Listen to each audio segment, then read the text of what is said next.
Bonsoir chers téléspectateurs et bienvenue à votre émission Le Monde Inconnu. Il est exactement 23 heures sur votre chaîne Canal 2 et nous sommes ravis de vous retrouver ce soir pour une autre édition, bien sûr sur le sacrifice.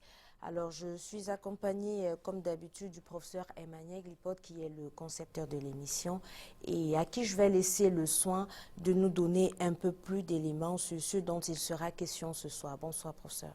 Bonsoir Laura Agathe, bonsoir renouvelé à tous les téléspectateurs de Canal 2 International. Nous allons parler des mystères du sacrifice pour la troisième fois, donc la troisième partie de cette édition est consacrée à au même thème. Alors, du sacrifice naturel au sacrifice artificiel, ce serait la première articulation de notre chronique, parce que nous allons par après parler du sacrifice de la nouvelle ère, c'est-à-dire qu'il faut établir aujourd'hui la différence qu'il y a entre le sacrifice primitif et le sacrifice moderne. Voilà. D'accord, alors je crois que vous aviez compris ce dont il est question ce soir. Nous allons passer 90 minutes ensemble. Bien sûr, c'est avec la chronique qui va se dérouler en deux parties. Vous auriez la réflexion et vous aviez également la possibilité de participer à votre émission en nous envoyant les messages via le numéro qui s'affiche sur le bas ou alors qui va s'afficher sur le bas de votre petit écran. Alors moi, ce que je vais vous demander pour l'instant, c'est de vous installer convenablement. Le train quitte la gare et le prochain arrêt, c'est la chronique de ce soir.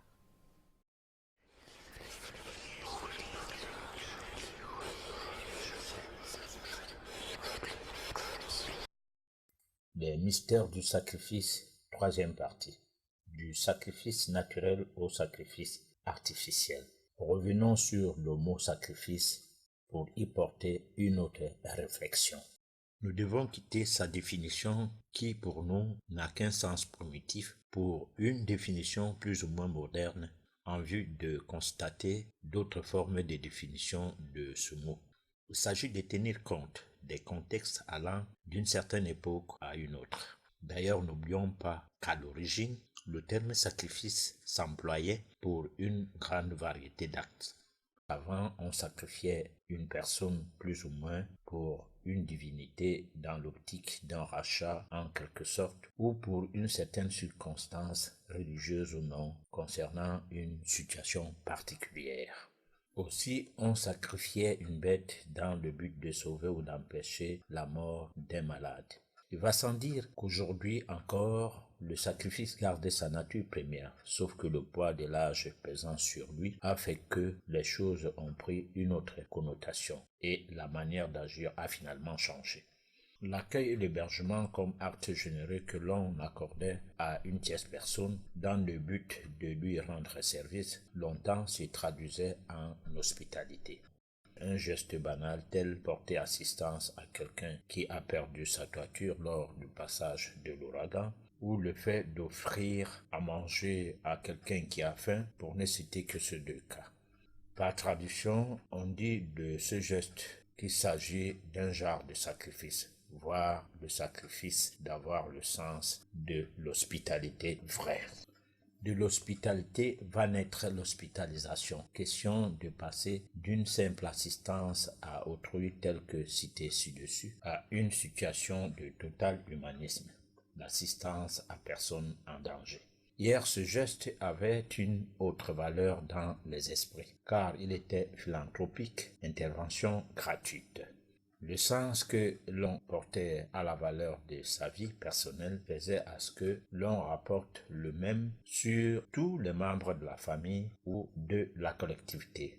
On pensait que tout le monde devrait bénéficier des mêmes privilèges dans toutes les classes de société. Tout le monde, les membres d'une famille ou d'une communauté se mettaient facilement ensemble pour repousser les souffrances de la vie.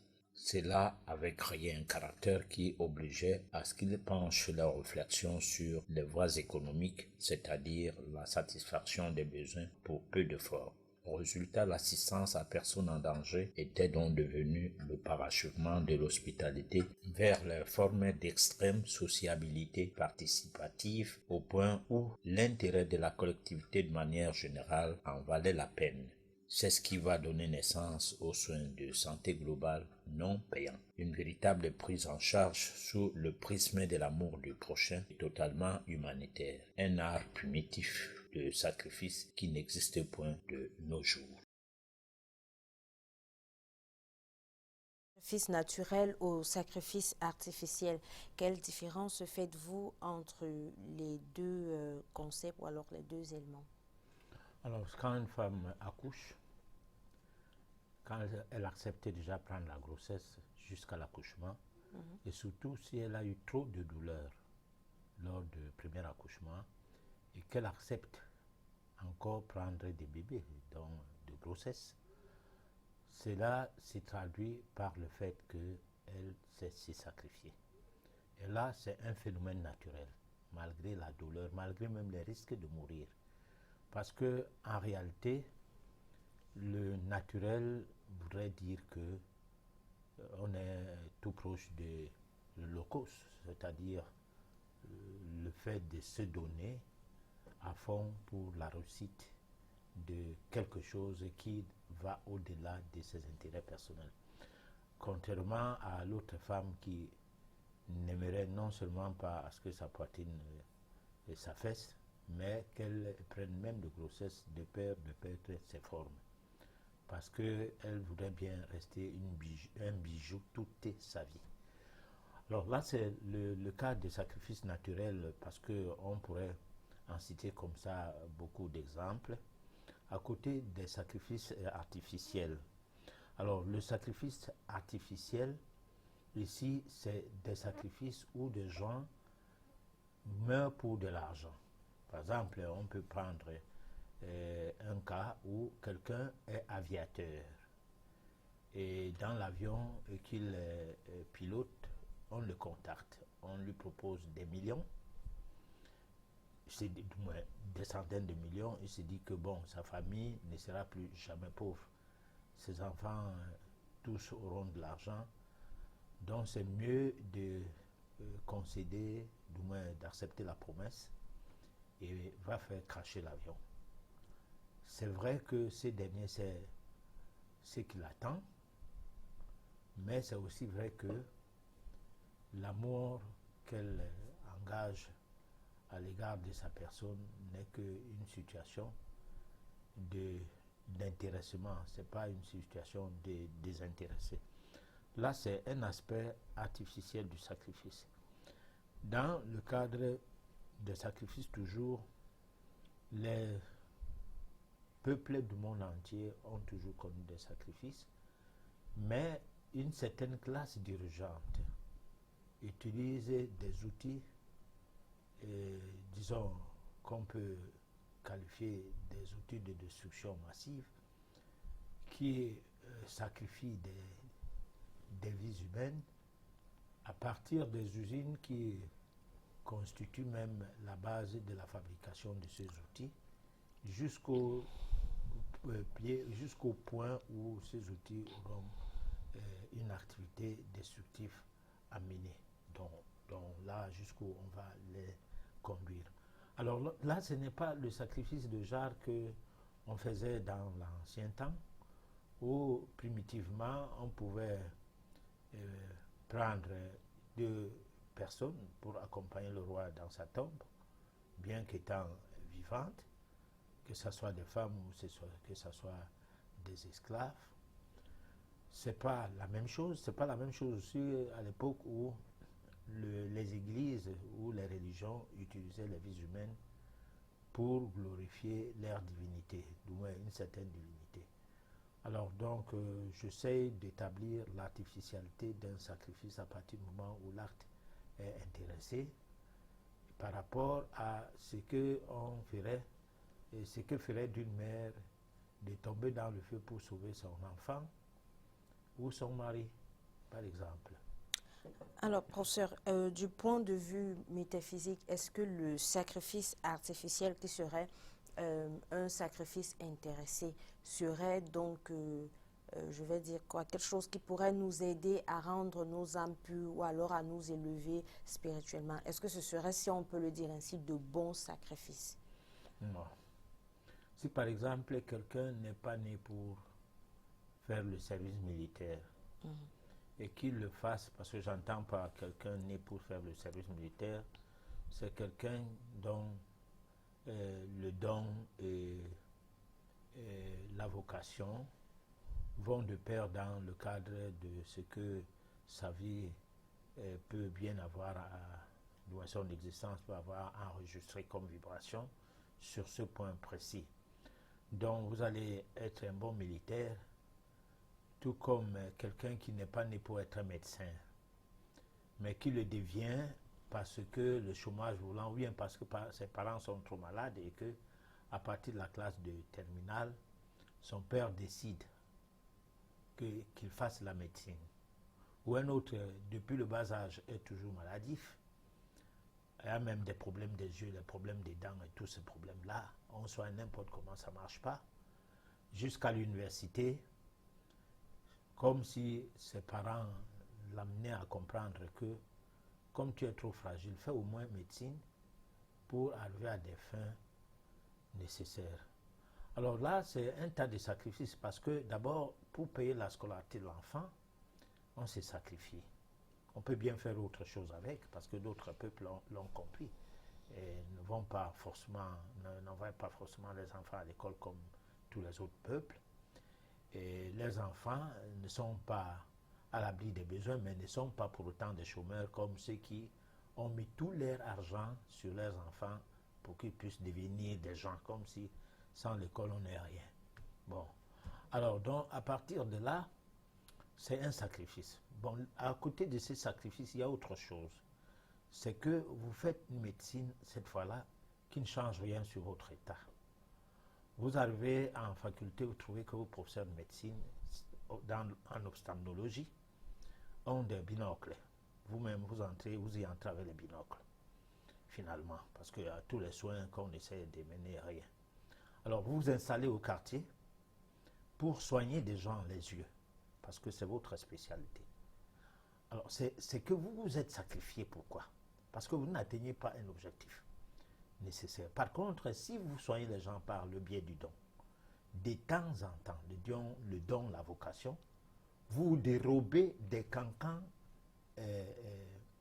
industrialo-universitaires. C'est-à-dire que la dictée des hommes du pouvoir qui ont une certaine mainmise sur l'enseignement que vous avez reçu, donc vous êtes obligé de chercher dans la nature des plantes comme myrtille et bien d'autres qui peuvent améliorer la vue, sans toutefois détériorer les nerfs optiques et bien d'autres parties du corps.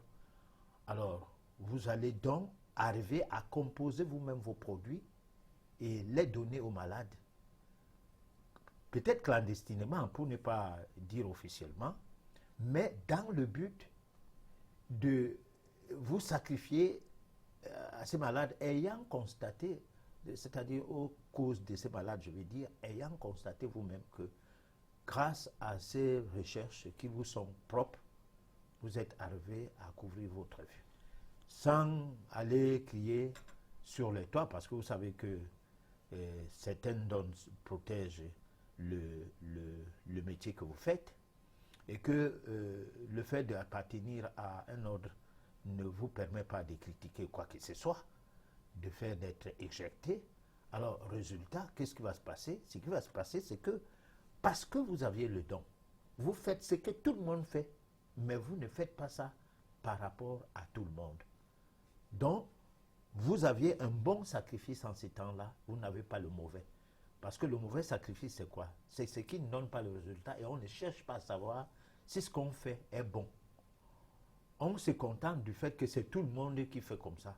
Et pourquoi je dois me marginaliser? On se contente du fait que je gagne de l'argent à faire comme ça. Alors qu'est-ce que j'ai à réfléchir? Parce que c'est même la vraie voie. On gagne même à croire que les interdictions qu'on te donne au cours de ton apprentissage ou de l'enseignement reçu, telles que ne faites pas ceci, ne faites pas cela, vous met complètement en touche par rapport à le fait que vous soyez scientifique. Parce qu'un scientifique est celui qui Mais d'abord le doute, et c'est grâce au doute qu'il va découvrir que soit ce qu'on lui dit est vrai, soit ce qu'on lui dit n'est pas vrai, et va faire évoluer la science. Donc là, il ne dira pas, comme on le disait à l'époque des Galiléens, que le sang ne circule pas, il cale dessus comme d'aucuns avaient calé dessus. Il va aller au-delà, quitte à essuyer un contre-coup, comme on mettait les gens au bûcher à cette époque. Voilà. Alors, ça veut dire, à vous entendre parler, que c'est le sacrifice naturel alors qui serait le meilleur. Ou Oui. alors, il faut encore travailler ce sacrifice naturel pour qu'il soit parfait. Alors, disons que le sacrifice naturel, si on revient un peu dans le cas de la femme qui accouche, qui se donne l'idée d'avoir des enfants, et parmi même ces familles, il y en a qui n'ont même pas de mari. C'est-à-dire qu'elle fait un premier enfant, le mec s'envole, mais elle a mis dans sa tête qu'elle doit avoir peut-être 2, 3, 4, 5 enfants, pourquoi pas, qu'elle soit mariée ou pas. Elle ne sait pas trop pourquoi, mais elle ressent ses besoins. Elle a besoin d'être avec ses enfants. Et là,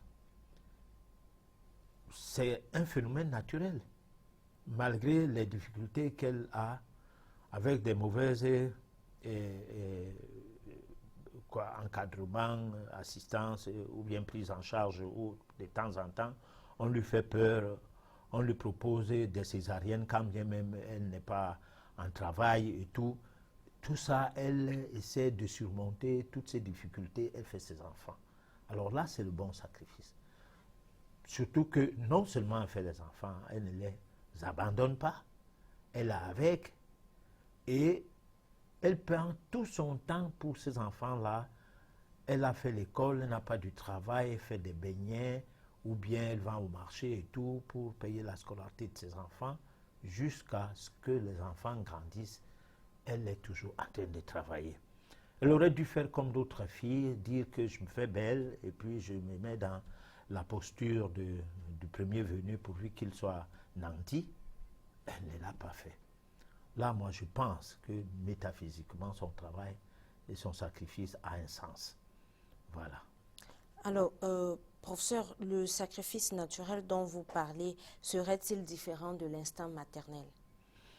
L'instinct maternel fait partie du sacrifice naturel. Ce n'est pas différent, c'est même ça, en quelque sorte. Et cet instinct maternel ne va pas seulement au niveau des enfants, va au niveau du mari aussi. Parce qu'il y a des femmes qui prennent leur mari comme des bébés. Et bien évidemment, en règle générale, la femme est au-dessus de l'homme, contrairement à ce que la société essaye de prouver. Bon, parce que la femme a du retenu, elle sait à quel moment parler quand elle aime vraiment et quand elle est dans la logique de ce qu'elle fait. Pas quand on la contraint ou bien quand elle est emportée par une certaine manière de vivre. Alors, ces sacrifices-là va donc s'élargir jusqu'à l'homme. Pendant qu'elle s'occupe de ses enfants, elle s'occupe aussi de son mari. Et sa manière de s'occuper de son mari a une autre connotation, peut-être semblable aussi à la manière dont elle s'occupe de ses enfants. Alors, donc, l'instinct maternel n'est pas seulement aussi au foyer. Des femmes qui ont l'instinct maternel le sont partout. Elle est avocate, elle ne prend pas de procès sans donner de conseils à ses clients. Et elle ne perd pas le procès, parce qu'elle ne prend aucun procès dans le but de gagner de l'argent. Bon, et elle n'embrase pas les familles, c'est-à-dire les jeunes enfants qui n'ont pas de la maturité ne viennent pas se mettre à ses trousses, connaissant le père et la mère, et se présentant comme une personne qui, l'enfant est déjà majeur, qu'est-ce qu'on peut en faire? Non, parce qu'elle est conciliante, elle est comme certains policiers ou certains avocats qui ne portent jamais plainte aux gens qui tabassent bien leurs parents. Bon, ils partent plutôt auprès de ces gens-là, susciter une rencontre et dialoguer. C'est vrai que pour les besoins du cause, ils sont obligés de prendre des cas venant des autres sans les conseiller que il vaut mieux un mauvais arrangement qu'un bon procès. Voilà. Donc l'instinct maternel va de sacrifice en sacrifice. Voilà. Alors, mais professeur, est-ce que tout le monde pourrait donc se lever un matin et se taxer d'être quelqu'un qui, tous les jours, se donne un sacrifice de façon naturelle? Parce que si on reste dans le cadre où l'instinct maternel serait aussi le sacrifice naturel, nous savons quand même que toutes les femmes ou alors tous les hommes n'ont pas cet instinct-là. Alors, est-ce que ça veut dire que le sacrifice naturel est pour une catégorie de personnes et pas pour une autre catégorie? Bon, mais disons qu'il y a les dons en tout, il y a la vocation en tout. Il y a des gens qui sont prédisposés dès la naissance à faire certaines choses. C'est ce qu'on appelle l'inné. Alors, l'inné est en rapport avec le tempérament. Et le tempérament fait en sorte que l'enfant, dès le bas âge, peut refuser de manger certaines choses, alors que il vient à peine à commencer à goûter du sucre, du sel, l'huile, l'eau, les sauces et tout. Alors, le choix qui intervient là ne se comprend pas pour des gens qui tentent de dire que on conditionne le repas de l'enfant en fonction de son environnement. C'est vrai, c'est aussi vrai, mais cela n'empêche que, de par le tempérament fort d'un enfant, dans cet environnement, l'enfant refuse de manger certaines choses au profit des autres. Donc, il y a que les gens qui ont l'instinct maternel ne l'ont pas par imitation. C'est pourquoi j'ai parlé de la catégorie des filles qui ne font pas de bébés du tout. Elle est en pilule du lendemain, elle est en avortement, elle est dans tout ça, sauf dans comment penser ce que sera l'avenir. Bon, et puis, à un moment donné, elle se met dans la posture de vouloir adopter les enfants. Et là, peut-être que c'est un instinct maternel par comment on appelle, vocation tardive. Bon, que peut-être lui vient dans l'esprit à regretter son passé, où elle s'est dit, ouais, il faut que j'ai des enfants. Bon, par contre, les femmes qui ont l'instinct maternel n'ont pas besoin d'accoucher des enfants forcément pour être des mamans.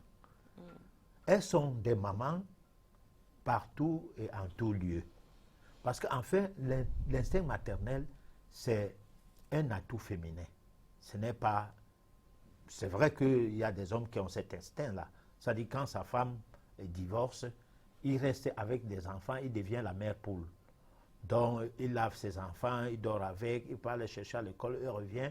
Et puis, lorsqu'il se met avec une autre femme qui commence à parler de ses enfants, alors il la met de côté parce que ces enfants-là n'ont plus de mère et c'est lui la mère. Bon, mais je dis et je répète que pour avoir l'instinct maternel, on n'a pas besoin d'être une maman.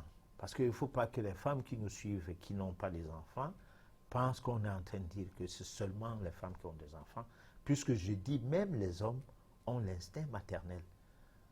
C'est ce qui fait d'abord, dans ces hommes-là, on trouve beaucoup plus de personnes capables d'aller avec plusieurs femmes, plus que dans les hommes qui sont un peu rigoureuses sur le fait d'être avec une. Parce que dans l'instinct maternel, il y a beaucoup de sacrifices. Le sacrifice de son temps, le sacrifice de ses moyens, la dispersion de ces moyens-là et tout. Il y a plein de choses qui sont en jeu et deux fois sa propre vie. Parce que qu'est-ce qu'on entend par vie dans le monde moderne, dans le modernisme, tout le monde est mondain. Alors lorsque vous refusez de vous mondaniser, alors c'est un sacrifice. Alors, professeur, permettez-moi d'ouvrir une parenthèse, parce que tout à l'heure, vous aviez fait allusion à cet enfant qui refuse de manger par rapport à son tempérament. Mais est-ce que cela ne serait pas taxé d'un caprice de l'enfant? Et dans ce cas, comment est-ce qu'on pourrait déjà reconnaître un peu, je vais dire quoi, l'orientation de l'enfant qui refuse de manger? Bon, alors, en métaphysique, on étudie le tempérament de l'enfant. À partir de sa date de naissance, on étudie son tempérament. Donc, on sait que cet enfant-ci a des caprices, mais qui ne sont pas des caprices. Parce que le mot caprice, c'est une manière de qualifier un comportement. Par exemple, une femme qui est trop capricieuse, on appelle ça caprice, bien sûr. Mais elle a un caractère qu'il faut remonter pour comprendre pourquoi elle est comme ça. Que de dire elle fait des caprices. Bon, parce que si vous prenez ce qu'elle fait comme étant des caprices, ça lui fait rire et ça lui fait faire ça doublement. Bon, par contre, c'est une manière de s'exprimer.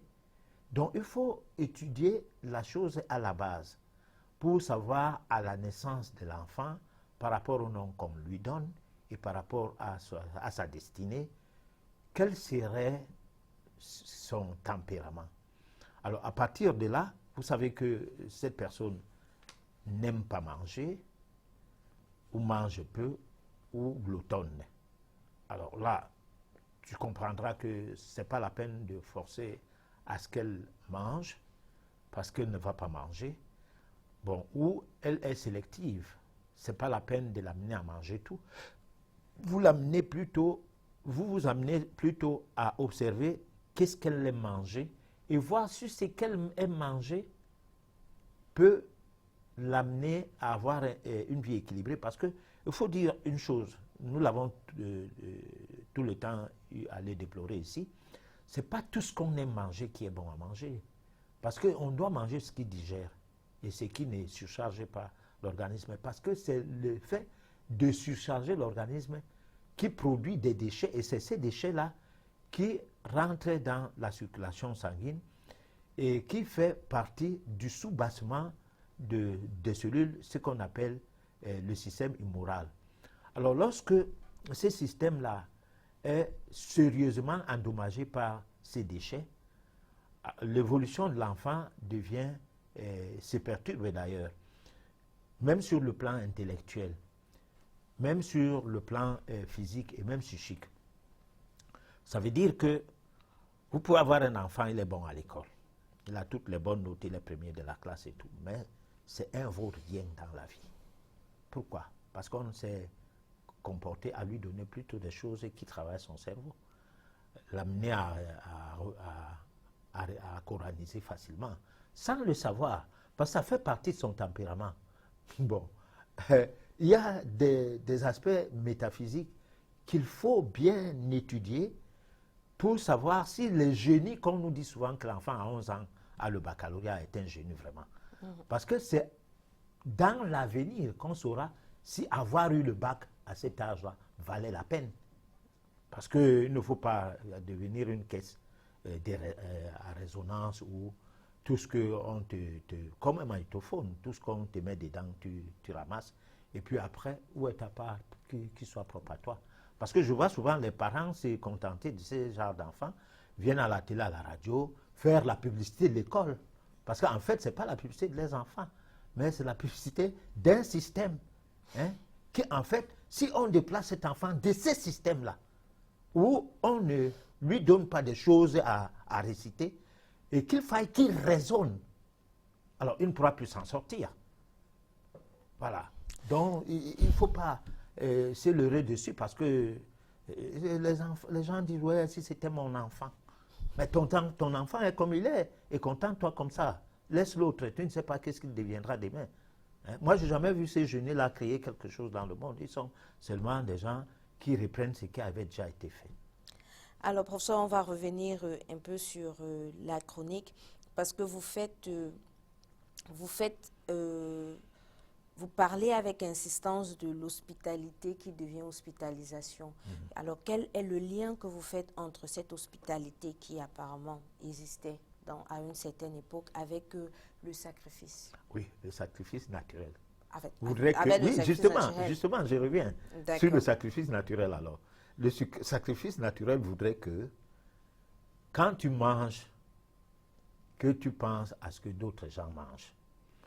Que ce soit les gens qui sont devant toi, pas dans la prière. Parce que les gens, ils se bombent bien, ils mangent bien.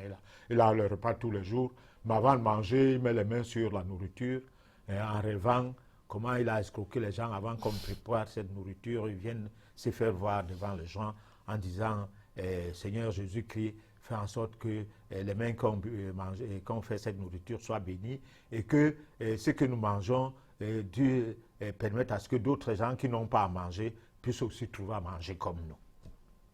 Bon, mais tu as détourné les fonds.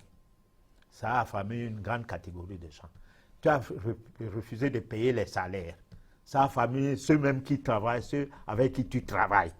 Bon, tu as une bonne table bien garnie. Et tu pries pour les qui? Pour les malades que tu ne visiteras jamais. Ou si tu les visites même, c'est pour venir se faire voir. Mais ce n'est pas pour voir comment étudier à ce qu'ils ne soient plus malades. Et puis peut-être, toi qui es un homme nanti, que tu rencontres le médecin de ces malades-là et lui parler, puisqu'il peut t'écouter, puisque toi tu as les moyens. Parce que ce qui est privilégié est ce qui est l'école. Mais l'argent rend aussi d'autres gens plus privilégiés, même devant ceux qui se sentent privilégiés parce qu'ils sont dans leur environnement et qu'ils ont planché en matière scolaire. Bon, alors tu ne vas pas, tu restes là, tu pries, à l'église on prie. Bon, si on fait les dons, on appelle la radio et la télé, venez. Nous faisons les dons là-bas pour pérenniser la propagande, la publicité de votre mouvement.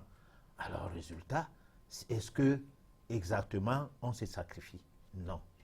Bon, maintenant, dans le cadre de ce que nous entendons parler de l'hospitalité, avant, il n'y avait pas de restaurants.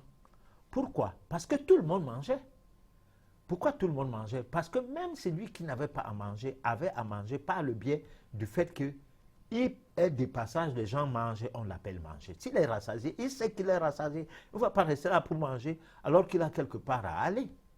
Il va laisser la possibilité que peut-être une autre personne qui est en train de passer par là mange que de venir. Bon, mais aujourd'hui, on mange même quand on est rassasié. Pourquoi? Parce qu'il n'y a même pas l'occasion de manger gratuitement. Donc, si tu trouves l'occasion, manger vite gratuitement, quitte à ce que tu te bombes le ventre. Bon, là, c'est un sacrifice qu'on faisait parce que c'est lui qui vous appelle manger avec lui. Il n'est pas évident qu'il n'aurait pas pu finir la sauce là. Ou bien les morceaux de viande ou de poisson qui étaient dans la sauce ne lui suffisaient pas. Du moins, le dépassaient à finir. Mais non, il dit, bon, mais comme il y a 5 morceaux, si 5 personnes se présentent, chacun aura un morceau. Bon, c'est comme ça qu'on vivait. Il n'y avait donc pas de restaurant. Il n'y avait pas question de manger chez quelqu'un, on te demande de payer. Parce que le restaurant, c'est quand on commence à manger chez les gens et que les gens disent, mais pourquoi on leur donne à manger pour rien? C'est là que le restaurant naît. Alors maintenant, cette hospitalité est passée donc de l'assistance à personnes en difficulté alimentaire, de l'assistance à personne qui a perdu sa toiture parce que l'ouragan, de l'assistance à toutes les calamités qui existaient dans l'environnement ou bien dans la société à l'époque, vers une assistance à personne en danger.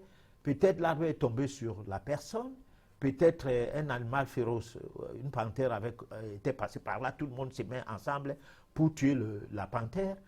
Et ça, c'est un sacrifice parce que cette panthère peut tomber sur l'un de vous et vous tuer parce que vous voulez sauver l'autre. C'est toujours des sacrifices. Et pendant ce temps, il faut aller soigner la personne. On ne va pas lui dire que, comme tu as failli te faire manger par la panthère, donne de l'argent ou donne quelque chose en contrepartie. Non. La contrepartie arrive avec le mercantilisme. Et là, l'hospitalité qui devient l'hospitalisation, on appelait ça chez les Bassa l'abissaï, c'est-à-dire un endroit où des personnes venaient se recueillir lorsqu'elles sont malades et peut-être mortellement atteintes. On les enlevait de la société, ils ne sont plus avec leurs enfants ni avec leurs femmes. On demande à la famille de donner une seule personne qui peut rendre visite à ces malades-là. Parce que à rendre visite tout le temps à la personne, la manière dont vous la regardez, comme ça se passe dans nos hôpitaux, où c'est une colonie de gens qui viennent, dès qu'on dit que l'heure de visiter le malade arrive, alors chacun vient là, l'autre coule les larmes, alors qu'il est content que tu mets, c'est lui d'ailleurs le sorcier, bon, il coule les larmes, et puis il fait des simagrées. Le malade qui, dans la détresse, attendait les gens conviviaux, un peu dégagés, voit que tous sont crispés, et puis il se pose la question, est-ce que je vais m'en sortir de cette maladie? Bon, alors là, il y a un problème. L'hospitalisation donc de l'époque faisait en sorte que d'abord le gars était voyant, donc il avait le scanner vrai, pas les genres de scanners qui avaient les rayons X vont même te donner un cancer. Bon, mais un vrai scanner qui permettait de trier même ceux qui doivent venir rendre visite aux malades et de trier les nourritures qui doivent entrer et même interdire parfois que telle personne ne doit plus venir avec la nourriture sans dire à la personne, il était interdit de venir avec la nourriture, mais en disant tout simplement que le malade là ne mange plus depuis un certain nombre de jours, donc ne venez plus avec à manger. Donc là-dedans, on cherchait une personne qui est aimable, amicale et tout, qui devait venir caresser le malade, lui dire, bon, écoute, n'aie pas peur, tu ne vas pas mourir, nous sommes avec toi et même les dieux sont avec toi. Donc ça, c'est les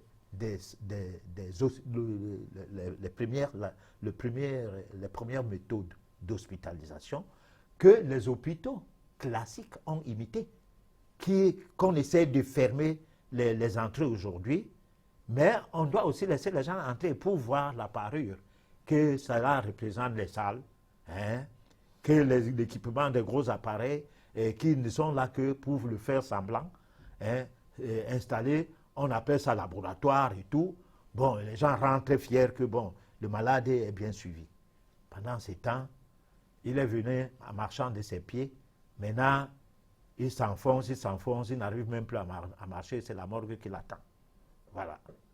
Alors, on va prendre la deuxième partie de notre chronique et on revient juste après pour la suite des questions. Le sacrifice de la nouvelle ère. Véritablement, voyons ce qu'est le sacrifice en ce qui concerne notre époque. Du point de vue métaphysique, il ne s'agit pas de la critique sociale de manière littéraire, mais que nos thèmes puissent être capables d'apporter un certain éveil en chacun de vous, c'est-à-dire donner une possibilité de trouver une explication personnelle pour parvenir à une démarche simple, permettant de développer vos pouvoirs intérieurs, rester à l'état latent jusqu'ici, afin de devenir des êtres affranchis. En règle générale, toute chose demande un sacrifice. Toutes les opérations que nous menons dans la vie demandent un sacrifice. Le locos n'existe plus de nos jours, c'est-à-dire se sacrifier sans aucune motivation ou sans être payé.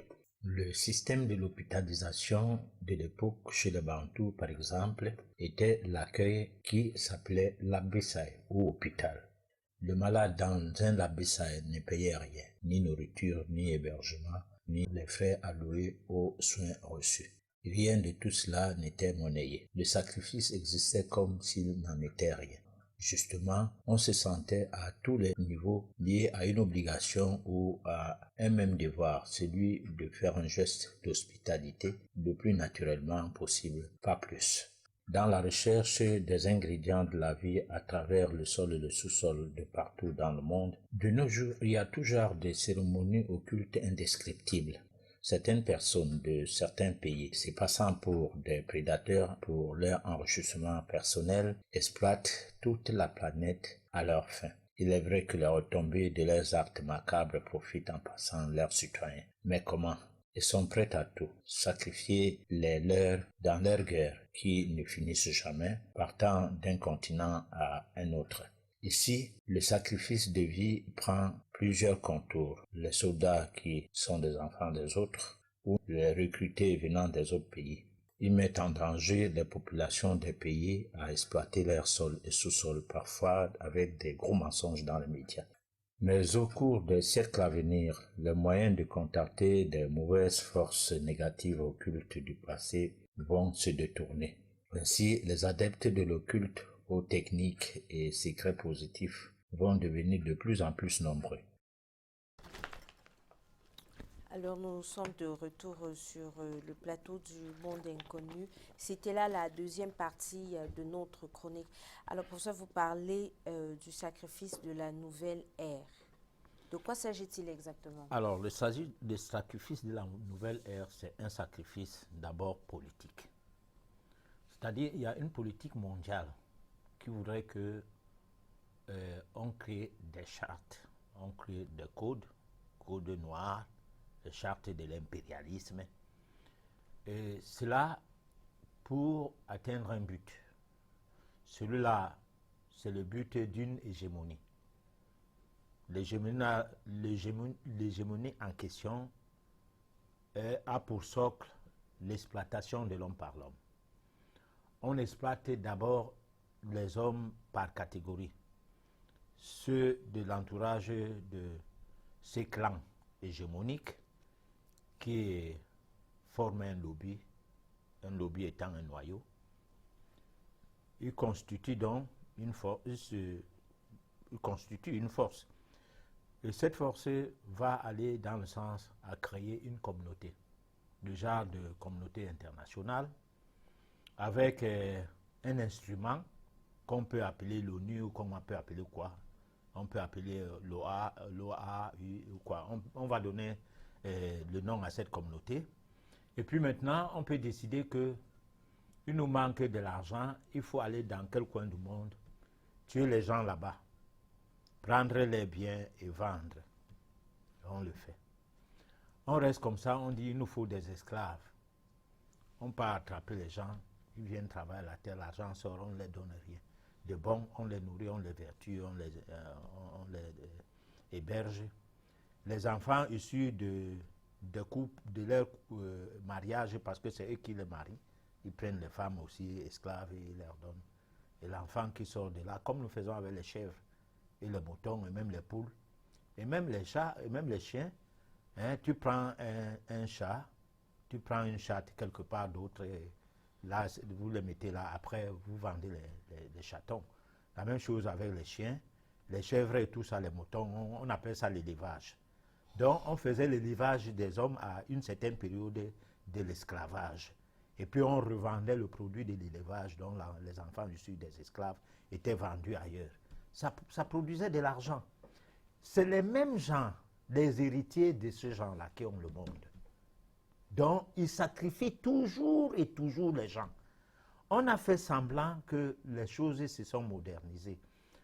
Le système scolaire n'est pas libéral. C'est eux qui enseignent ce qu'on doit savoir, comme on doit savoir, pas autrement. Bon, c'est eux qui décident comment on doit se soigner. Dans des pays, je suivais un débat à la télé hier sur l'euthanasie. Bon, quelqu'un, d'abord on le contraint à se soigner des médicaments qui le rendent malade. Le mec n'était pas malade autant au début, avait des troubles digestifs. Ça évolue, il n'arrive plus à sortir et puis mourir, il ne meurt pas. Les douleurs ne font que l'accabler. Et on a changé toutes sortes de morphines, hein, donc des antidouleurs du genre haut niveau, parce que le morphine c'est le haut niveau là-bas. Ce n'est pas les simples sédatifs ou bien je ne sais pas moi quoi. Alors, résultat, la personne demande qu'on le tue alors. Mais on l'a déjà tué. Mais il faut une loi. Alors, la première chose qu'on devrait faire, c'est de rester humain et c'est dire qu'il n'y a pas un système qui a le monopole du savoir, qui a toutes les sciences confondues, qui connaît tout de l'homme. Non. Puisque les maladies qui sont graves dans le monde occidental, ces malades-là viennent même en Afrique, ils guérissent. S'ils sont en Asie, ils guérissent. Pour le peu que la méthode change. Parce que le tout n'est pas de venir en Afrique et retomber sur les gens, oui, les gens qui sont les réciteurs de cours des autres, qui vous reçoivent et qui parlaient des plateaux techniques, comme si le plateau technique c'est quelque chose de magique. Non. Mais des gens qui, comme je disais tout à l'heure, qui ont plutôt une autre dimension. Parce que prenons par exemple le cas de l'Afrique. Tous ceux qui sont des intellectuels en Afrique sont des intellectuels pour la plupart qui voudraient à ce que leurs diplômes soient valorisés par ceux qui leur ont donné ces diplômes-là. Pour la majorité de ces gens, le fait qu'ils soient des réciteurs de cours ne regarde pas le rétroviseur de la vie de l'Africain. Ils ne sont pas des africanistes. Certains sont à la limite des panafricanistes. Bon, je ne sais pas d'où le mot là sort. C'est vrai que j'ai vu le Kwame Nkrumah parler dans les vidéos aux Nations Unies et tout. Mais les Noirs américains sont restés les Noirs américains. Ils se sont déchouchés de l'Afrique. Parler du panafricanisme qui vient d'ailleurs, sans parler de l'africanisme qui est un véritable retour aux sources, comme les Européens, à un moment donné, avec l'écologie et tout, se sont mis à ne plus porter des habits. On a quelque part des chouches, des nudistes qui, parce qu'ils disent que la vie ne devrait pas se passer comme ça se passe chez eux, se sont mis nus. Mais l'Africain ne dit pas, mais les choses qu'on nous a dit là, mais qu'est-ce que nous, on avait avant? Parce que après, on va dire c'est de la nostalgie, je le dis tout le temps ici.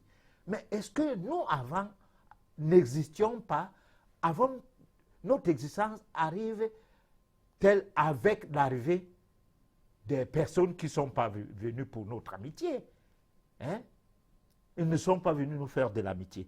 Donc, tout cela, il faut qu'on se sacrifie aujourd'hui, qu'on fasse un retour aux sources, qu'on perde les qualités de docteur agrégé de ceci ou de professeur de cela, qu'on devienne des messieurs tout le monde, mais entre guillemets, des messieurs traditionnalistes ayant des diplômes, et que c'est grâce à cette école-là que d'aucuns ont fait qu'on peut franchir les caps de l'obscurantisme scolaire vers la modernisation des acquis du passé venant de nos ancêtres. Alors, professeur, moi j'ai envie de vous poser la question de savoir, parce que vous aviez fait allusion à nos hôpitaux d'antan, qu'on appelait d'une certaine... L'Abissaï. L'Abissaï. Est-ce que... Alors, où sont passés ces L'Abissaï? Est-ce que ça a été tué par la colonisation. Donc, ça veut dire qu'il n'y en a plus dans aucun village ou bien dans aucune zone où on ne pourrait retrouver... Les lois de tous les pays colonisés protègent le système médical venu d'ailleurs. Et même si on ferme les yeux, on ne veut pas libéraliser les systèmes, du moins les gens qui gesticulent, qui se sont mis à gesticuler quand même, comme quoi d'aucuns se vantent même être des tradipraticiens. Encore que le mot là, c'est un mot d'insulte. Bon, soit on est thérapeute, soit on est guérisseur, mais tradipraticien, ça veut dire pratiquer du n'importe quoi dans la tradition. Résultat, c'est de l'insulte, parce que c'est un mot qui naît des accords d'Almata, un peu en Russie. Lorsque le médecin, avec l'OMS, se décide qu'on cesse d'appeler les uns les autres les guérisseurs, parce que c'est une manière de les vanter comme quoi ils guérissent. Bon, maintenant, est-ce qu'ils guérissent ou ne guérissent pas? Parfois, ils guérissent. Il n'y a pas que des charlatans dedans. Alors, il faut que les États, j'ai fait un clin d'œil aux États africains, de ne pas fermer les yeux sur notre passé. Qu'on ne nous dise pas qu'il n'y aura que les routes goudronnées tout le long du temps et partout, qu'il n'y aura plus jamais de forêt, parce qu'on coupe les arbres, et il n'y aura plus rien, que les herbes même, on va tout enlever, et finalement la terre sera aride.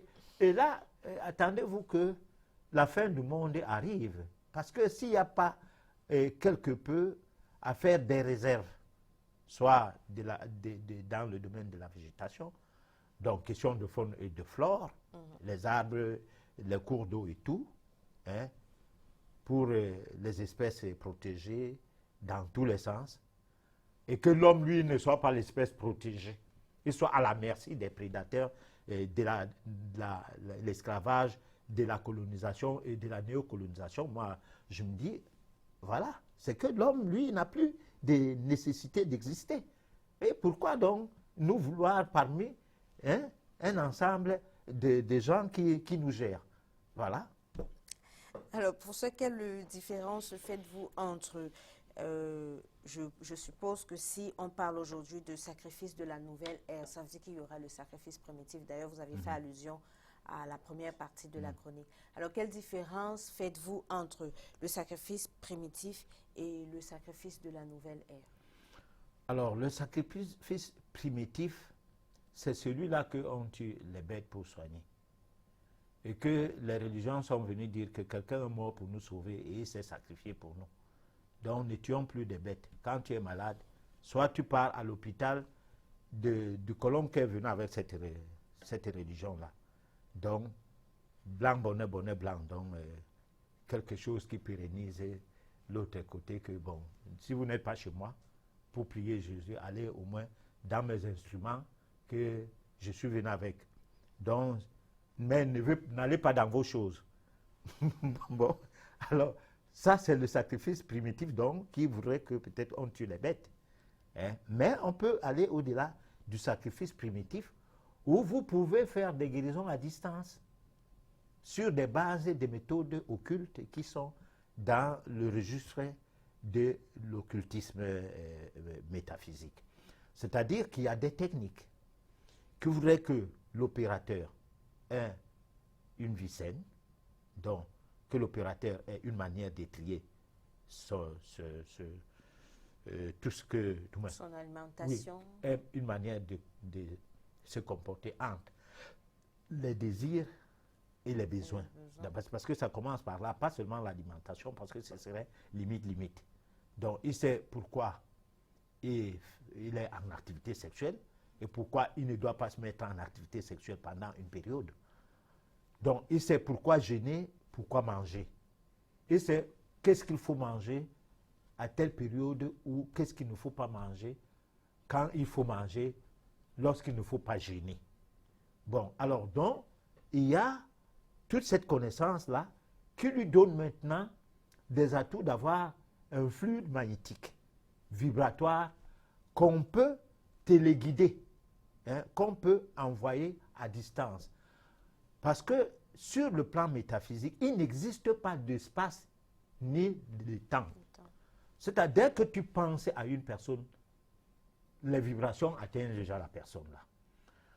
Résultat, on peut donc, c'est pourquoi je répète qu'il n'y a pas qu'une seule manière de soigner les gens. Il y a une transmission de fluide magnétique, soit par l'imposition des mains, qu'on appelle communément le magnétisme curatif, soit des transfusions, des transmissions de fluide magnétique à distance, donc des guérisons à distance.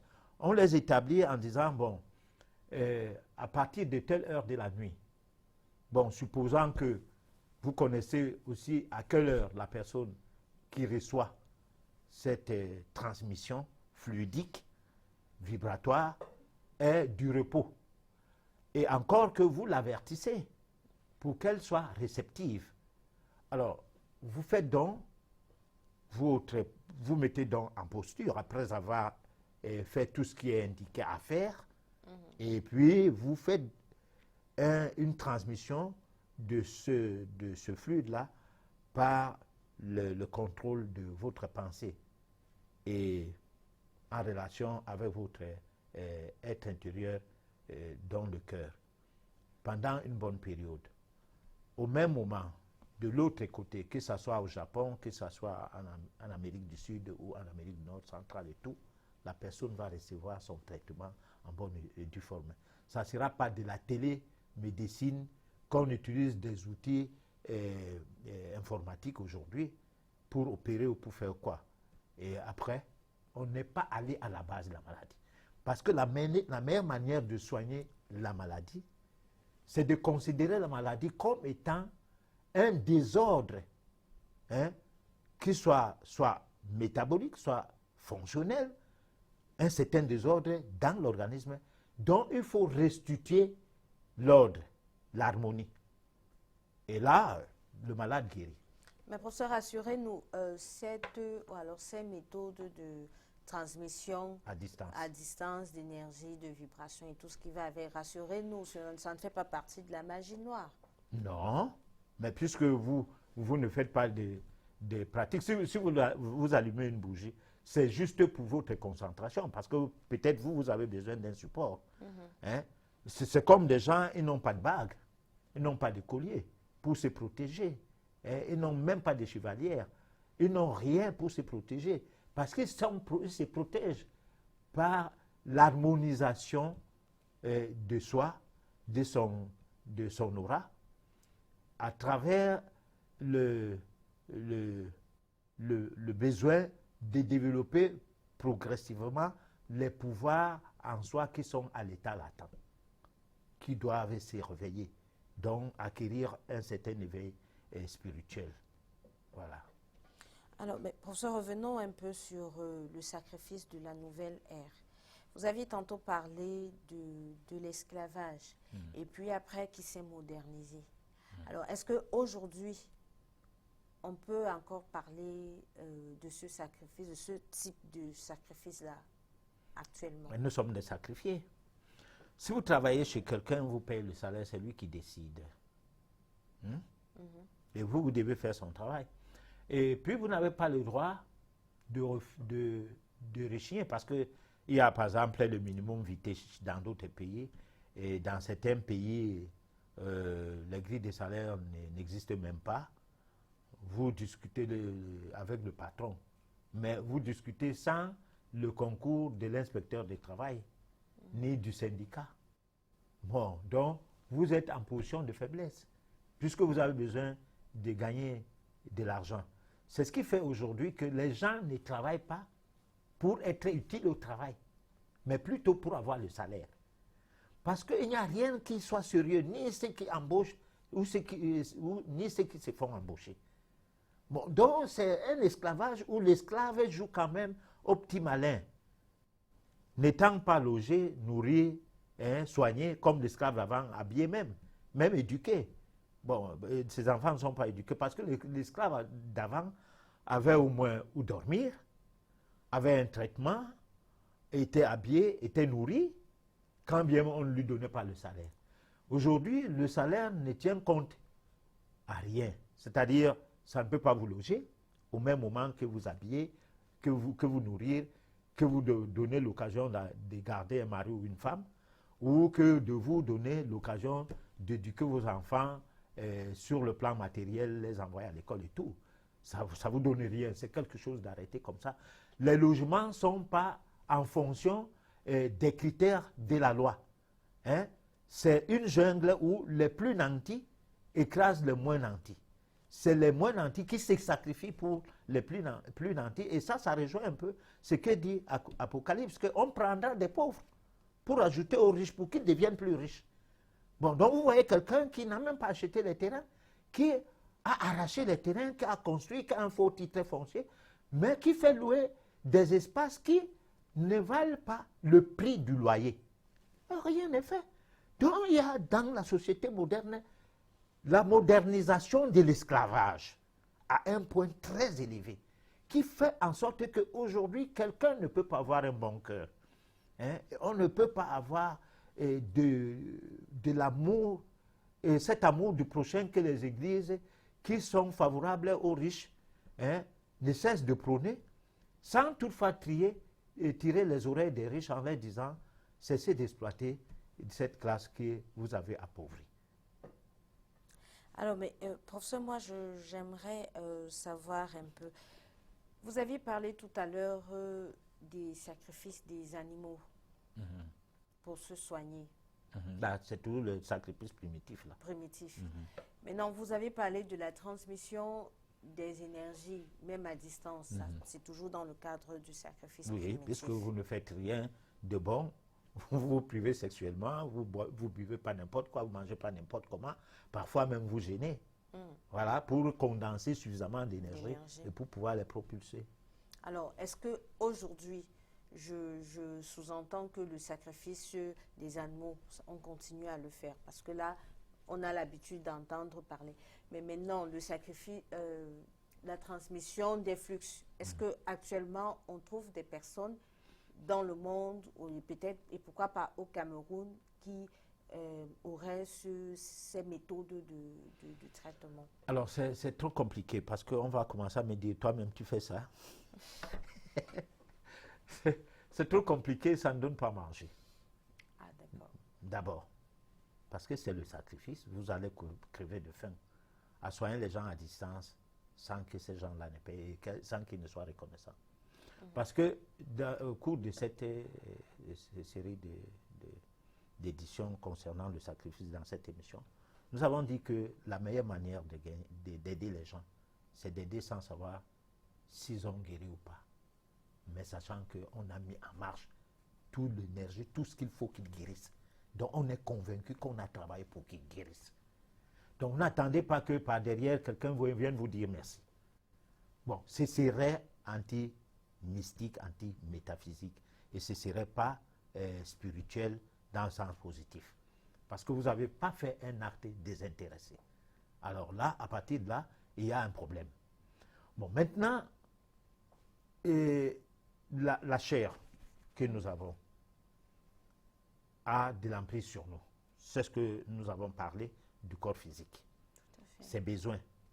Ses besoins, la paresse. Ses besoins, se sentir bien. Ses besoins de paraître.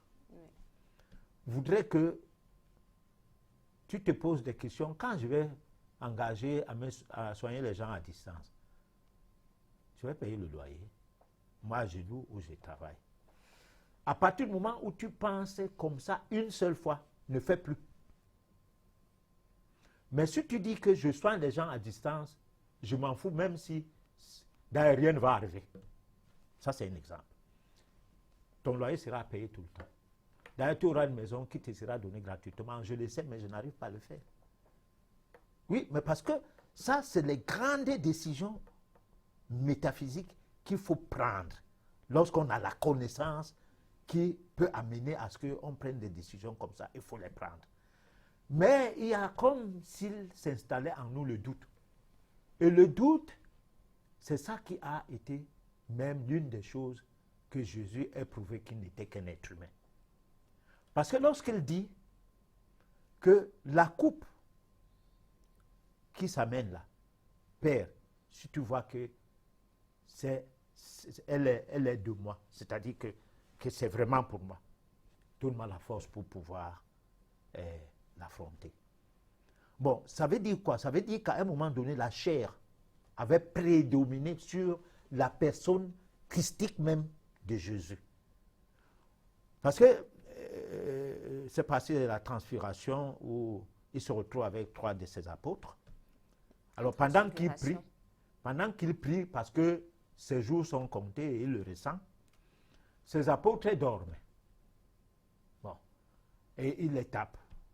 Et il les tape sur les flancs en les demandant de se réveiller et de l'aider à prier. Parce que d'un moment à l'autre, le Fils de l'homme sera entre les mains de ses ennemis. Bon, lorsqu'on a peur de la mort, on reste humain. On n'est plus Dieu. Par contre, quel que soit l'humain qu'on est, et qu'on n'a pas peur de la mort, j'entends par la mort qui n'a rien à voir avec se suicider. Ouais, parce que quand on dit mourir, ne pas avoir peur de la mort, c'est à peu près comme Jean-Baptiste qui est arrêté et dit qu'on va le tuer, mais sauf qu'il ne va pas mourir, parce que c'est sa tête qu'on va couper. Bon, quand il dit ça, les gens ne comprennent pas qu'est-ce qu'il veut dire.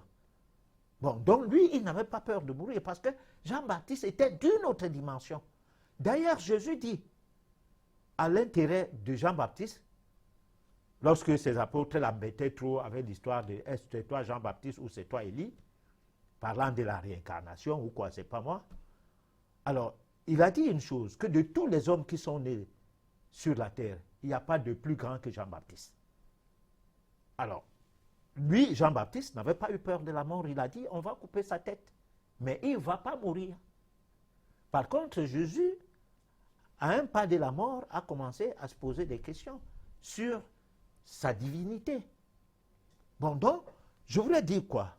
Je voulais dire que lorsqu'on veut faire dans la métaphysique de fond, à l'intérêt de la collectivité, on se sacrifie pour du vrai.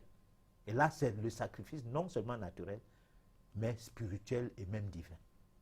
Et voilà. Professeur, est-ce que ça ne serait pas utopique? Parce qu'on a l'habitude de dire qu'il vaudrait mieux être un héros vivant qu'un héros mort. C'est les poltrons qui ont ces proverbes-là. Dans la classe des poltrons, et ceux qui aiment tout l'argent, comment il va laisser ses biens matériels, son commerce, ses immeubles et tout, parce qu'il veut se sacrifier pour qu'il devienne un héros? Est-ce que Jésus avait des biens? Oumnioba a laissé quel bien? Lumumba a laissé quel bien? Rien. Bon, mais c'est des gens qui sont morts pour les gens. Hein? Moi, j'entends par mourir pour les gens, c'est de donner un enseignement public qui vous entraîne tout droit, soit en prison, soit à la mort. Sachant bien que ce que vous êtes en train de faire peut vous amener loin, mais vous vous obstinez à le comprendre. Et ne pas avoir peur d'y arriver, sans que ça soit de l'arrogance. Parce que c'est qu'on peut même vous arrêter, personne ne sait. Hein? Et puis vous êtes là, vous poirotez. Et c'est après que les gens peuvent se mettre à vous chercher et tout. Et puis, ça dépend du destin. Voilà. Donc, je pense qu'il n'y a pas l'utopie à vouloir évoluer sur le plan spirituel dans le sens positif. Bon, mais tout est utopique lorsqu'on doute de où est-ce qu'on va. Voilà. Disons qu'il faut beaucoup de courage pour arriver à prendre une décision pareille. Alors, on va proposer à nos téléspectateurs la réflexion de ce soir qui nous présente un peu ce qui est fait dans cette nouvelle ère. C'est une autre forme d'esclavage plus moderne. On suit, on revient juste après. Vous avez contribué à populariser le concept de média mensonge. Vous pouvez m'expliquer ce que c'est? Un média mensonge, c'est une manière de manipuler l'opinion. Moi, j'ai travaillé ça dans ce que j'appelle la propagande de guerre, qui est un concept qui vient de l'historienne Anne Morelli, qui a étudié l'histoire notamment de 14-18. Et la propagande de guerre, ça consiste à manipuler une opinion. Si on est les États-Unis ou la France et qu'on décide de faire une guerre contre un pays, on va évidemment pas dire on veut voler son pétrole, son gaz, ses richesses, on veut contrôler la zone stratégique, ça on peut pas dire.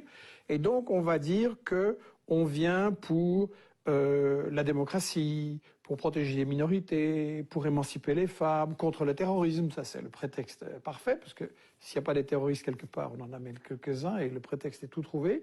Et donc, la propagande de guerre, pour moi, ça se caractérise par le fait de toujours cacher les intérêts économiques, de toujours cacher l'histoire, c'est-à-dire le rôle que les puissances coloniales ont joué dans certaines régions pour diviser, pour régner, pour dresser les peuples les uns contre les autres et garder le contrôle.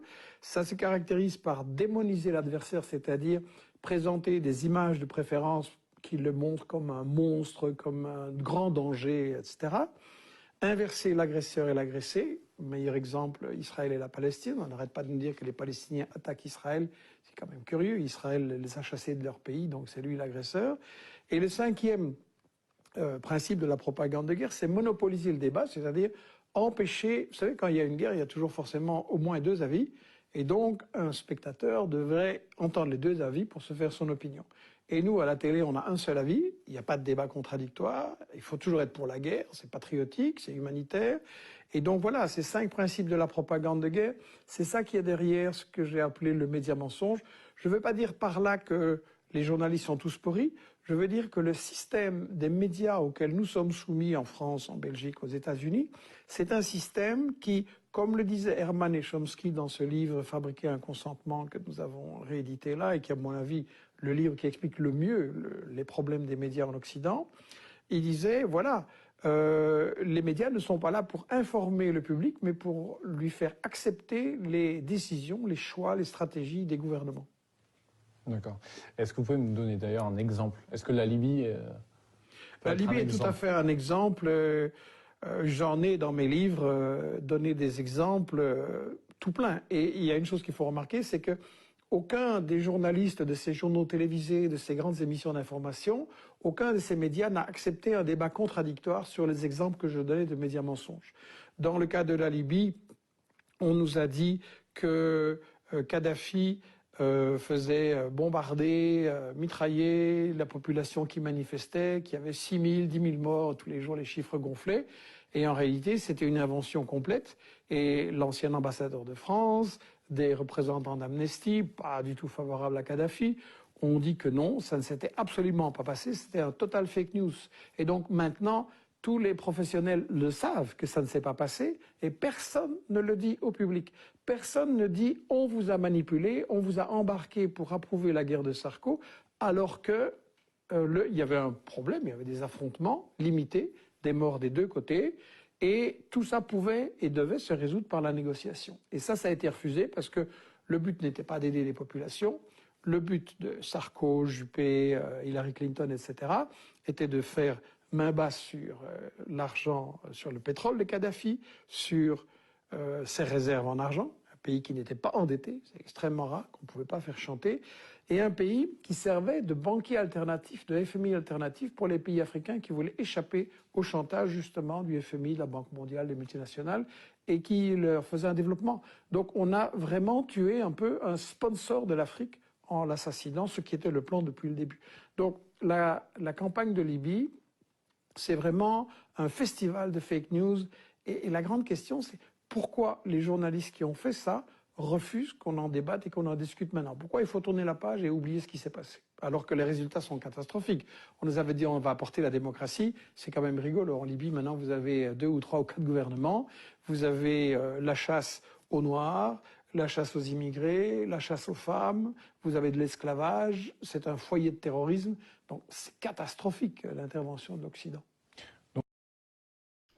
Alors, professeur, un commentaire par rapport à cet élément qui vient Bon, de... l'élément là est difficile à commenter parce que ça prend, ça chapeaute le sacrifice que l'être humain porte contre l'être humain pour atteindre un objectif. Alors là, nous avons les vents en guerre. Ici, il parlait d'un aspect politique, c'est pas moi quoi. Mais dans le monde occidental, on mène la guerre contre les microbes. Là, on est en train de bombarder le corps avec les médicaments tous azimuts, parce qu'on chasse les microbes et les virus. Bon, donc c'est une guerre qu'on engage contre l'organisme que Dieu, lui, il a créé naturellement à sa façon. On ne veut pas comprendre ça. Après, on va en guerre contre le diable. Là, d'un côté, le paradis, c'est Dieu là-bas. De l'autre côté, l'enfer, c'est le diable. Alors, on est en guerre contre le diable tout le temps. Donc, en fait, les Occidentaux, c'est les va en guerre. On ne fait rien sans engager une bataille. Par contre, ces batailles-là entraînent des sacrifices. Et ces sacrifices, c'est comme vous aviez une personne qui a arraché les terres à votre père et les maisons et les cités. Les produits de ces terres et de ces maisons, il n'y a pas de problème, il profite. Mais ne lui demandez pas de payer même les dettes de votre père. Non, il n'est pas concerné par ça. C'est comme ça le monde occidental, parce que ça, ils se rendent plus forts pour rester forts et faire les guerres à ceux qui veulent rentrer en, comment on appelle ça, en rapport de force avec eux. Voilà. Du moment où leurs intérêts sont servis, sont prêts. C'est tout. D'accord. Donc, je pense que chacun de nous fera également une lecture de cet élément que nous venons de vous proposer. Nous donnons maintenant la possibilité de... Nous allons maintenant répondre au message que nous avons reçu. C'est le SOS téléspectateur.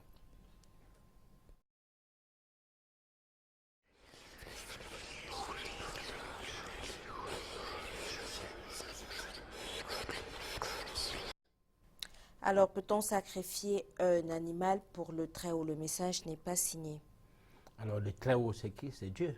Parce qu'il n'y a pas de Très-Haut, les gens. Bon, mais on sacrifiait les animaux pour le Très-Haut. Abraham faisait quoi avec le mouton? Voilà. On a une contribution. Je pense que le sacrifice existe à 3 niveaux, celui de soi, celui de ses biens et celui de ses relations. Il faut aussi remarquer que les bénéficiaires du sacrifice sont à 3 niveaux, soi-même, son prochain et Dieu. Soi-même s'est investi tout pour réussir. Son prochain, c'est aider, soutenir, prendre soin d'autrui. Dieu, c'est dans l'obéissance à ses instructions. Le message n'a pas été signé. Alors, Marcel Mbarga voudrait savoir, est-ce que tous les sacrifices artificiels sont diaboliques? Par exemple, le sacrifice fait par Abraham dans la Bible ou les sacrifices qui sont faits par les marabouts et autres? Non, c'est des sacrifices. Voilà. Je ne sais pas qu'est-ce qu'il y a de diabolique dedans, puisque moi, le mot diable, là, c'est venu d'ailleurs. Voilà. Alors, est-ce possible d'être initié? On peut s'initier, c'est l'appel de soi, de son âme. On ne peut pas être initié simplement parce qu'on a entendu parler de l'initiation. Ce n'est pas évident. Bonsoir monsieur, je voudrais savoir pourquoi vous dites que les hommes qui ont l'instinct maternel sont ceux qui ont la capacité d'aller avec plusieurs femmes. Merci. Ce n'est pas seulement avec plusieurs femmes, mais avec plusieurs hommes, hommes avec grand H. C'est-à-dire qu'ils n'ont pas de ségrégation en tant que tels. Voilà. Parce que vous lui donnez l'enfant d'autrui, sous son toit, il ne connaît pas le père ni la mère, l'enfant en question aura le même traitement que ses enfants. Il n'y aura pas de différence. Donc ces hommes-là ont l'instinct maternel. Alors s'ils peuvent donc aller avec plusieurs femmes, ça veut dire qu'ils peuvent les encadrer en fonction de leur comportement sans distinguer le fait que l'une est plus belle que l'autre. Alors bonsoir, c'est Lionel. Je voudrais savoir quel type de sacrifice est plus pratiqué. C'est le sacrifice de soi envers autrui ou envers les autres qui devrait être le plus pratiqué. Bon, mais aujourd'hui, le sacrifice qui est le plus pratiqué, c'est ce qu'on récupère, c'est sacrifier les autres, sacrifier d'autres choses. Hein? Par exemple, le plus pratiqué, c'est tuer les animaux. Hein? Parce que tu vois derrière une moto, on a attaché 2 porcs hein, qui sont encore vivants. On ne les a même pas tués. Bon, donc on est en train de sacrifier des êtres vivants. Bon, non seulement qu'on va les manger, qu'on va les tuer, mais on les maltraite avant qu'on ne les tue. Ce n'est pas gentil. Parce que l'autre jour, je parlais de ça à l'émission, mais je suis en train de conduire à Yaoundé ce week-end. J'ai vu ce scénario, je suis arrivé à Douala, la même chose, où on a attaché les porcs derrière la moto alors que ces porcs-là sont vivants. S'il vous plaît, le sacrifice que l'on fait en tuant un mouton ou un coq en tradition bamileke a quel impact réel sur l'homme? C'est Christiane depuis Bafoussam. Alors, si vous faites le sacrifice pour manger, on ne pose pas de questions. Mais ça a quel impact sur l'homme? C'est que tu vas manger pour ne pas mourir de faim, mais tu auras la goutte. Tu auras des maladies cardiovasculaires, le diabète, l'hypertension et tout, en fonction de la manière dont on a cuisiné ces bêtes et de la manière dont on les a tuées. Bon, maintenant, du côté des soins qu'on sacrifie, c'est pas moi un bouc. Vous aurez une guérison. Mais il faut après vous purifier. Parce que c'est celui qui casse les pots qui devrait les payer. L'animal que vous sacrifiez ne vous a pas rendu malade. Hein? Et si vous avez eu même, parce que c'est seulement dans le cadre spécifique, des maladies spécifiquement occultes, par exemple envoûtement, sorcellerie, que le sacrifice des bêtes peut avoir effet. Mais si vous avez un cancer, que vous avez mal mangé, ou vous avez pris des médicaments qu'il ne fallait pas et tout, et que vous devenez malade de cancer, ce n'est pas en sacrifiant les bêtes que vous allez guérir. Rien ne va d'ailleurs changer. Bon, maintenant, si c'est une maladie occulte, c'est aussi parce que vous avez rendu votre corps disponible aux attaques de la sorcellerie ou aux méfaits de l'envoûtement. Bon, ne croyez donc pas que, comme vous avez fait le sacrifice par l'animal, là, ça suffit comme ça.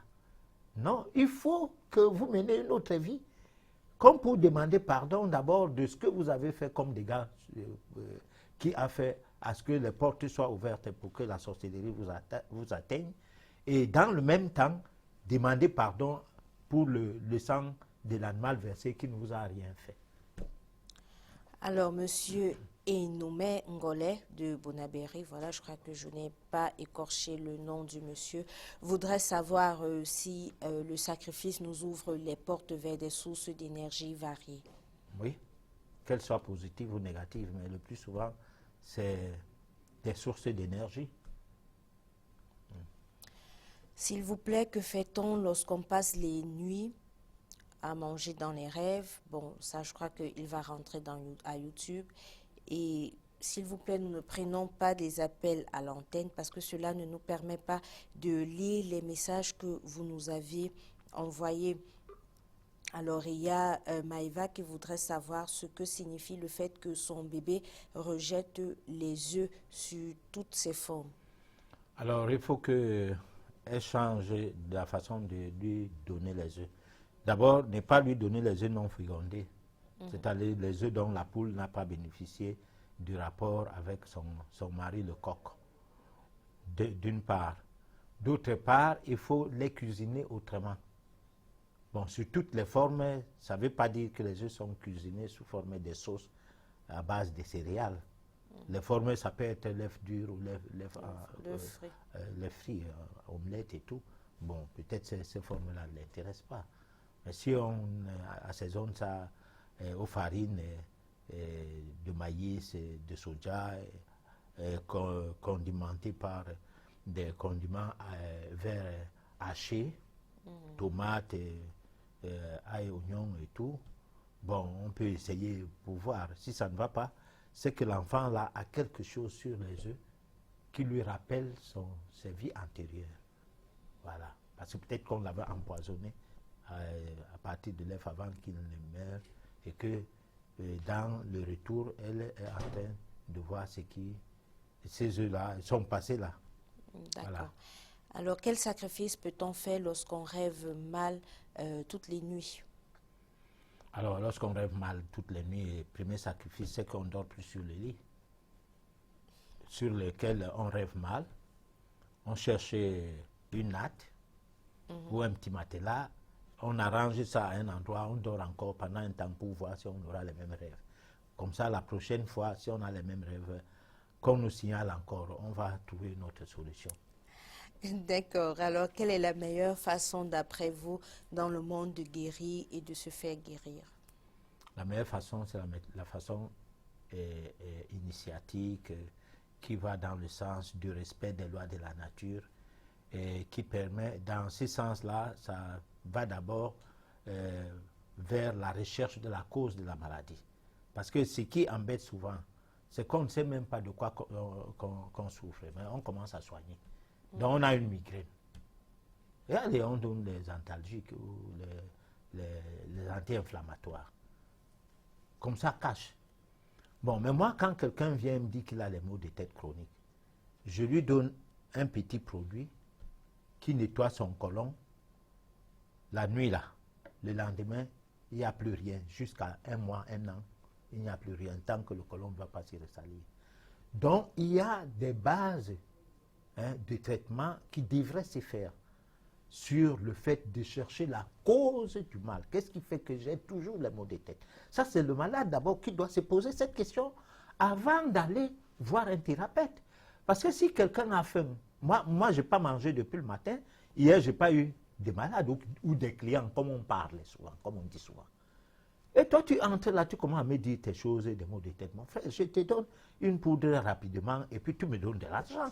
Je ne suis pas là pour réfléchir à ta place. Toi, tu as les maux de tête et tu dis que tu as fait tous les hôpitaux du monde et tu ne sais pas quoi faire.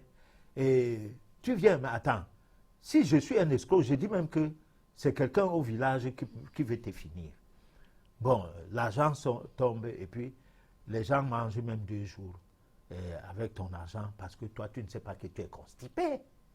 Tout simplement. Ou tu ne crois même pas que tu es constipé. Même quand on te dit, va, on ne te soigne pas, tu es constipé, tu peux avoir quelqu'un d'autre.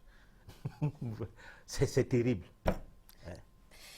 Bonsoir, professeur. Je m'appelle Yemenou Roosevelt.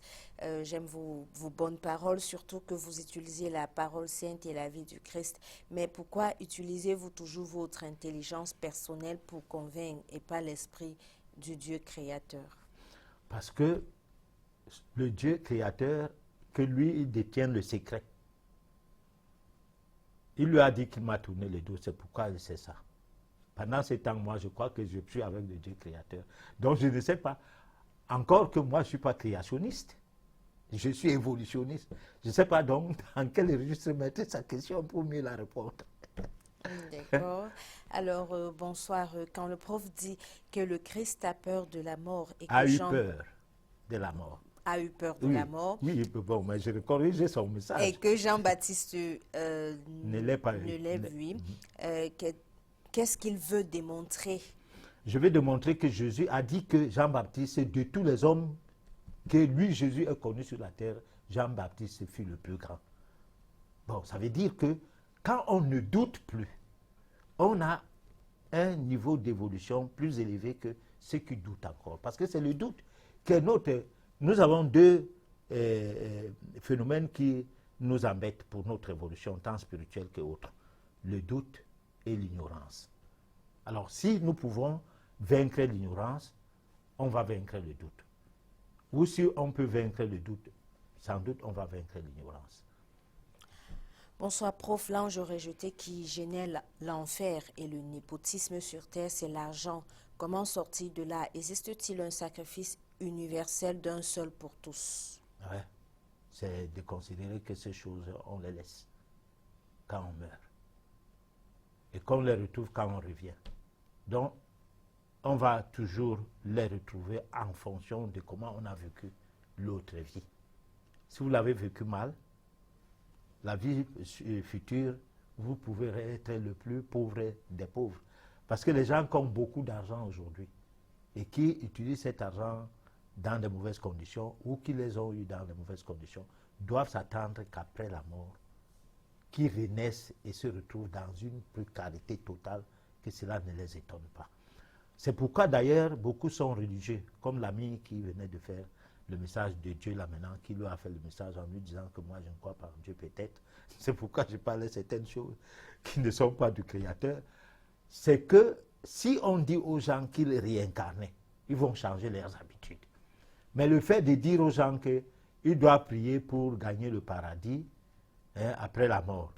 Mais alors, certains gens disent que je prie ou je ne prie pas, je vais mourir. Quand je vais mourir, je vais voir ce que je vais trouver là-bas.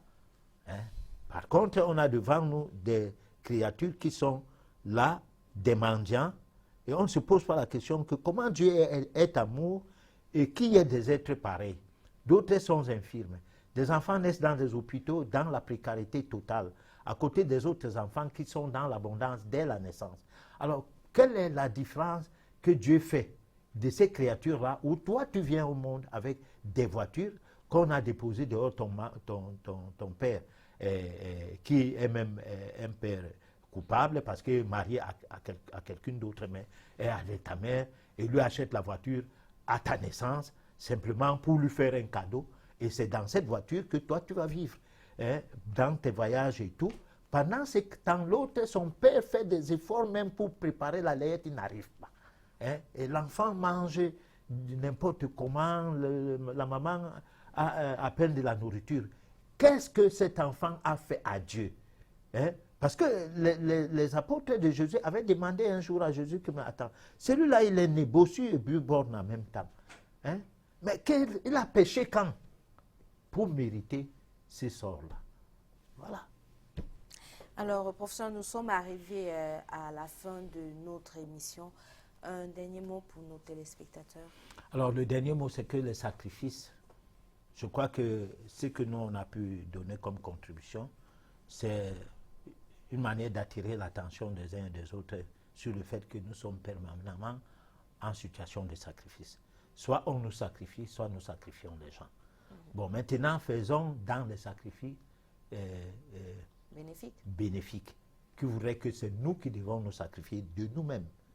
Qu'on n'admette pas qu'on nous sacrifie et que nous nous sacrifions de nous-mêmes pour nos semblables. Et en retour, nous recevrons donc le bénéfice de notre holocauste. Voilà.